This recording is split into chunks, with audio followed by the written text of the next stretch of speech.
High, আমি প্রিয়া। আমার simple কিচেনে সকলকে স্বাগত জানাই। আজ যে রেসিপিটা নিয়ে এসেছি তা হচ্ছে পুঁই চিংড়ি। এর জন্য যা যা দরকার সবই নেওয়া হয়েছে। তবে একটা কথা, সবাই পুঁই চিংড়ি করে, কিন্তু এইভাবে আমার মতনভাবে করবেন। লাস্টে একটা টিপস দেবো, তাতে খুব ভালো হবে। এর জন্য পুঁই শাককে কেটে বেছে ভালো করে ধুয়ে নেবেন। এছাড়া বিভিন্ন ধরনের সবজি, কুমড়ো, বেগুন, আলু, ঝিঙে, পটল আর কাঁচা লঙ্কা। এছাড়া চিংড়ি মাছকে ভালো করে ধুয়ে বেছে নেবেন। 5 ফোড়ন, হলুদ, নুন, চিনি, কালো সর্ষে, কাঁচা লঙ্কা। এরপরে নুন ও হলুদ চিংড়ি মাছে ভালো করে মিশিয়ে নেবেন। তারপরে কড়াইটা গরম করতে দিয়ে দেবেন। সর্ষের তেল দিয়ে দেবেন। সর্ষের তেলটা গরম হলে চিংড়ি মাছগুলো আস্তে আস্তে করে ছেড়ে দেবেন। চিংড়ি মাছগুলো ভাজা হয়ে গেলে একটা পাত্রে রেখে দেবেন। এবার অন্য একটা পাত্রের মধ্যে আবার তেল দিয়ে তেলটা গরম হতে দেবেন। তারপরে 5 ফোড়ন দিয়ে দেবেন ফোড়ন হিসেবে। এরপরে এক এক করে সব সবজি দিয়ে দেবেন।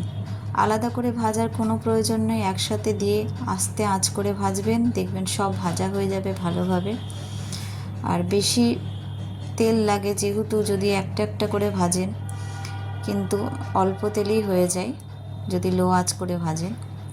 এইভাবে ভেজে নেওয়ার পর দেখবেন একটা বাদামি রং ছেড়েছে। এরপরে হলুদ ও নুন যতটা পরিমাণ লাগবে দিয়ে দেবেন। সবজির ওপর নির্ভর করছে কতটা লাগবে। ভালো করে নুন হলুদটাকে ভালো করে মিশিয়ে নিয়ে দেখবেন তাতেই সেদ্ধ হয়ে গেছে, লো আঁচ করে করেছেন বলে। এরপরে পুঁই শাকগুলো দিয়ে দেবেন। পুঁই শাকে যেহেতু জল থাকে, এই জন্য আলাদা কোনো জলের প্রয়োজন পড়বে না। আলাদা করে কোনো রকম জল দেবেন না। পুঁই শাক থেকে জল বেরিয়ে আসবে, সেই জলটা দিয়ে সেদ্ধ হয়ে যাবে। লাস্টে দিয়ে দেবেন সর্ষে, কাঁচা লঙ্কা, সর্ষে বাটা। সেটাকে ভালো করে নেড়ে চেড়ে নেবেন ও আস্তে লো আঁচ করে রেখে দেবেন। ভালো করে মিশিয়ে নেওয়ার পর এরপরে বাটিতে একটু জল থাকবে, সেই জলটা একটু মিশিয়ে নেবেন যদি সেদ্ধ না হয়ে থাকে। এরপরে চিনি দিয়ে দেবেন পরিমাণ মতন। ঝাল মিষ্টি খেতে ভালো লাগে। চিংড়ি মাছগুলোও দিয়ে দেবেন। ভালো করে নেড়ে চেড়ে শুকনো করে নেবেন। এরপরে টিপসটা হচ্ছে যে চিংড়ি ভাজা করেছিল সেই তেলটা লাস্টে দিয়ে দেবেন। এটাই টিপস, এতেই সুন্দর হয়ে যায় পুঁই চিংড়ি। দেখুন কত সুন্দর হয়েছে, খেতেও খুব টেস্টি হয়। আপনারা গরম ভাতের সাথে খাবেন।